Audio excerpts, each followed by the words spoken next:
Bonjour à tous et bienvenue dans ce 16e épisode d'Histoire de bagnole. Aujourd'hui, je vais vous parler d'une Ferrari un tout petit peu connue, la 288 GTO. Dans les années 80, Ferrari se concentre surtout sur la Formule 1. Absent depuis un moment des compétitions d'endurance, les voitures de série se détachent peu à peu des voitures de course, ce qui n'est pas le cas de base des voitures Ferrari. L'ADN Ferrari, c'est la course.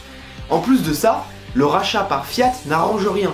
Fiat essaye de démocratiser Ferrari, de les rendre plus accessibles et donc baisse la qualité des véhicules. C'est comme ça qu'on verra apparaître un V6 dans la gamme Ferrari, la Ferrari Dino. La Ferrari Dino, alors oui, aujourd'hui elle est extrêmement encensée, à l'époque, faut pas oublier que c'était entre guillemets une Ferrari du pauvre. Le but c'était de rendre Ferrari accessible. Bon, vous vous en doutez, tout ça, ça va pas plaire à monsieur Enzo Ferrari. Commencez à le connaître un peu, j'ai fait plusieurs vidéos où je parle de Enzo Ferrari, donc voilà, c'est pas son genre d'apprécier ce genre de méthode. En plus de ça, dans le même temps, c'est-à-dire fin des années 70, début des années 80, il y a une nouvelle discipline qui va prendre de l'essor, c'est le rallye. Et pourquoi le rallye prend de l'essor ? Et bien tout simplement parce qu'il y a une nouvelle catégorie, le groupe B. Alors, le groupe B. Le groupe B, c'est une compétition de psychopathes, où on retrouve des voitures complètement surpuissantes, avec des nouvelles technologies, des turbos, des 4 roues motrices, et vas-y que ça y va, c'est surpuissant, on est sur des routes de campagne, il n'y a aucune sécurité puisque c'est des routes de campagne, c'est des routes normalement de circulation, c'est pas un circuit. Les gens qui vont voir la course sont aussi fêlés que la course en elle-même. Voilà, je vous mets des images, on voit des gens qui se retirent à la dernière seconde alors qu'il y a des voitures qui leur foncent dessus à 300 km/h, enfin c'est un truc de taré, c'est n'importe quoi. Mais en plus de ça, ça va devenir la compétition la plus suivie pendant cette période. Tout le monde veut voir ça. Pourquoi ? Parce qu'il y a de l'adrénaline, parce que c'est du vrai, parce que il n'y a pas toute la sécurité qui commence à arriver en Formule 1, etc. Et les gens trouvent que c'est dommage, que ça nuit au plaisir, etc. Là, il n'y a pas de sécurité, on peut en être certain, là, il n'y a pas de problème. Donc les mecs sont comme des fous, ils adorent, et ils suivent ça à fond. Toutes les marques sont présentes, enfin toutes, c'est un bien grand mot, mais beaucoup de marques sont présentes, Peugeot, Citroën, Renault, Audi, Lancia, etc., etc., etc. Et la seule qui est pas, c'est Ferrari. Et du coup, Enzo Ferrari, en 1984, tout simplement, il va décider de créer la Ferrari 288 GTO.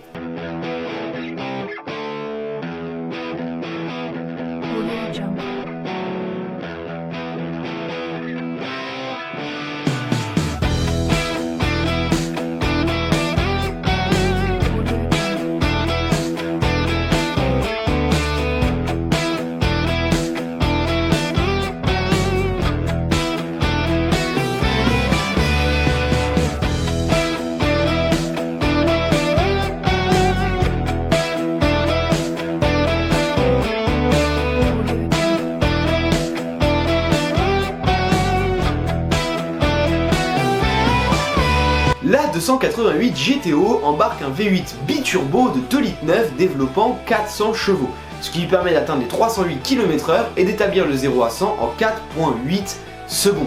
Son moteur est en position centrale arrière, ce qui est relativement nouveau chez Ferrari, puisque avant on avait surtout des moteurs en position centrale avant, et puis ça a commencé dans les années 70, fin des années 70, début des années 80, justement à faire des voitures avec moteur en position centrale arrière. C'est assez marrant parce que c'était un élément de discorde entre monsieur Ferruccio, Lamborghini, et monsieur Enzo Ferrari.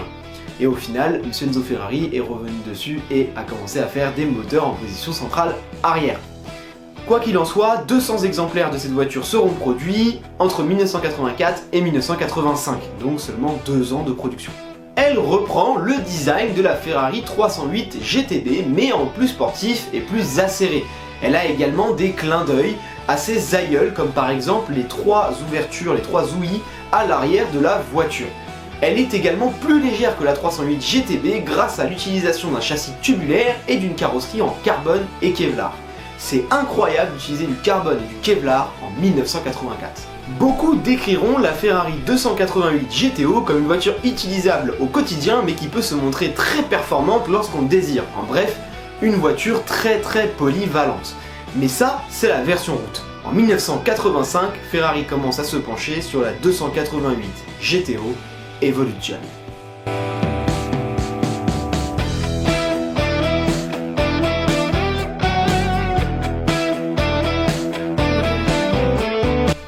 V8 est porté à 640 chevaux et la voiture perd 200 kg pour faire un poids final de 940 kg. C'est rien du tout.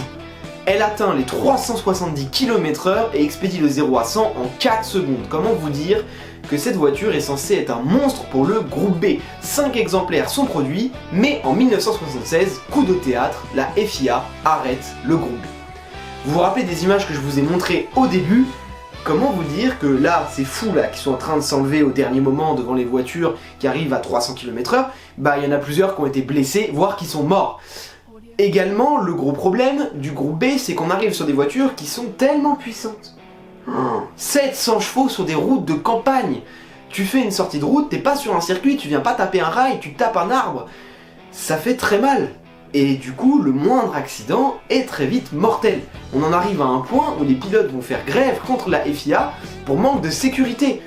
On en arrive à un point où la FIA est tout simplement obligée d'arrêter le groupe B. Au final, cette prometteuse Ferrari 288 GTO Evolution n'aura jamais fait de compétition. 3 exemplaires seront vendus et 2 exemplaires seront utilisés pour la création de la Ferrari F40 dont on parlera très prochainement dans une nouvelle vidéo. Bon, on va revenir un peu sur la Ferrari 288 GTO, la normale, pas la Evolution. À mes yeux, la Ferrari 288 GTO, c'est la première hypercar de chez Ferrari, voire la première hypercar tout court. Donc là, je viens de lancer un énorme débat. Je sais qu'il y a beaucoup de gens qui vont pas du tout être d'accord avec ça. Alors s'il vous plaît, essayez d'écouter mes arguments. Et puis après, n'hésitez pas de débattre en commentaire. En tout cas, voilà, c'est mon avis à moi. La première chose qu'on va faire, c'est définir ce qu'est une hypercar. En fait, il n'y a pas vraiment de définition exacte pour une hypercar. Mais il y a 2 définitions qui se dessinent un petit peu. La première, c'est qu'une hypercar, c'est tout simplement une voiture qui fait plus de 1000 chevaux. Voilà, c'est tout, point. Si une voiture ne fait pas plus de 1000 chevaux, ce n'est pas une hypercar. J'ai du mal avec cette définition, qui d'ailleurs, si on prend cette définition, on exclut tout de suite la 288 GTO, il n'y a aucun souci, hein, parce qu'elle fait 640 chevaux, donc voilà. Mais j'ai du mal avec cette définition, pourquoi? Parce qu'il y a beaucoup de voitures modernes qu'on considère comme des hypercars, qui n'en sont pas si on choisit cette définition. Typiquement, les Pagani Zonda. 760 chevaux, hein, ça fait pas 1000, hein. Pas du tout. Mais on peut considérer une autre définition du terme hypercar. Pour comprendre cette autre définition, il faut d'abord s'intéresser au terme supercar. Une supercar, c'est une vitrine pour un constructeur automobile pour montrer ce qu'il sait faire de mieux en termes de sportivité sur une voiture de série. Par exemple, chez Audi, c'est la R8 V10+. Et ouais, Audi, à la base, c'est pas des voitures forcément ultra sportives. Alors là, je sais qu'il y en a qui vont avoir les poils qui s'irrissent. Oui, Audi, excusez-moi, mais c'est une marque lambda normalement, hein, c'est une voiture plutôt confortable, plus que sportive. Bref, ils ont fait la R8 V10+. Chez Lexus, ça va être la LFA, chez Alfa Romeo, la 8C, bref, vous avez compris le principe. Mais quand on s'intéresse à des marques comme Ferrari, Porsche, Lamborghini, etc., qui sont des marques de voitures de sport, le mieux, c'est la Ferrari, Porsche 911 Spider, Lamborghini Sian, Lamborghini Centenario, ce sont des voitures qui sont incomparables avec les supercars des petits constructeurs. Donc, c'est là qu'intervient le terme hypercar. Le terme hypercar permet de différencier les supercars, comme par exemple la Audi R8 V10+, la Lexus LFA, etc., de voitures encore beaucoup plus performantes comme la Ferrari, la Porsche 911 Spider, la Centenario, la Sian, etc. La Centenario et la Sian, par exemple, ne font pas 1000 chevaux. Pourtant, ce sont des hypercars. Et dans ce cas-là, la définition d'hypercar, c'est juste une supercar plus, extrêmement limitée, avec des performances ahurissantes pour l'époque, construction extrêmement moderne, etc. Si on considère cette définition, la 288 GTO est pour moi une hypercar. Pourquoi? Parce qu'elle est extrêmement limitée, 200 exemplaires, parce qu'à l'époque, rien ne se fait de plus performant que ça. C'est extrêmement performant une 288 GTO pour l'époque, c'est monumental. Et enfin, la dernière chose, c'est la conception. La conception de la 288 GTO est extrêmement moderne. On utilise du carbone, on utilise du Kevlar, on a un moteur turbo, un moteur en position centrale arrière. Enfin, c'est extrêmement moderne. toute la vision de la 288 GTO est moderne. Je suis conscient que c'est une voiture qui a 40 ans, je suis pas en train de dire que c'est une voiture récente. Ce que je suis en train de dire, c'est que sa conception, la façon de penser pour construire cette voiture, était moderne. Et en fait, c'est le début, pour moi, d'une nouvelle ère de l'automobile, où on va commencer à avoir justement cette façon de concevoir une voiture, et plus l'ancienne façon. D'ailleurs, si on affilie cette 288 GTO dans la famille Ferrari, eh ben on l'affilie pas à ses aïeuls, on l'affilie à ses descendants. Pourquoi ? Parce que les voitures qui ont précédé la 288 GTO, c'était des voitures de course. Par exemple, la 250 GTO, je suis désolé, mais c'est une voiture de course. Même si aujourd'hui ça roule sur route, à la base c'était pas fait pour ça. Une 288 GTO, c'est produit pour la route. Point. Et d'ailleurs, ses descendants, qu'est-ce que c'est ? La F40, la F50, la Enzo et la LaFerrari. Et tiens, c'est marrant, la Enzo et la LaFerrari sont considérés comme des hypercars, et moi personnellement je considère les 5 voitures comme des hypercars. Et c'est la descendance directe de la 288 GTO, parce que c'est l'hypercar de son époque, la F40, l'hypercar de son époque, la F50, l'hypercar de son époque, la Enzo, l'hypercar de son époque, et la LaFerrari, l'hypercar de son époque. Voilà. Les 5 hypercars Ferrari, qui sont tout le temps affiliés ensemble. Hein, c'est pas nouveau.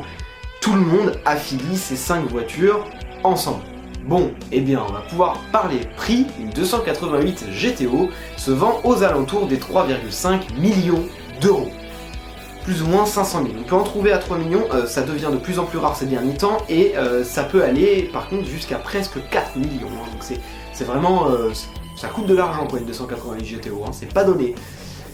Enfin, il y a une belle surprise pour la cote. Je pensais pas pouvoir vous donner de cote de la 288 GTO Evolution. Mais c'était sans compter sur RM Sotheby's qui a estimé en septembre dernier une 288 GTO Evolution à 5 millions d'euros.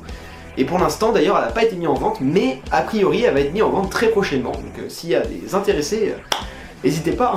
Si vous avez 5 millions d'euros, vous savez pas quoi en faire, une 288 GTO Evolution. Après, personnellement, j'avoue que la 288 GTO Evolution, je la trouve pas très belle.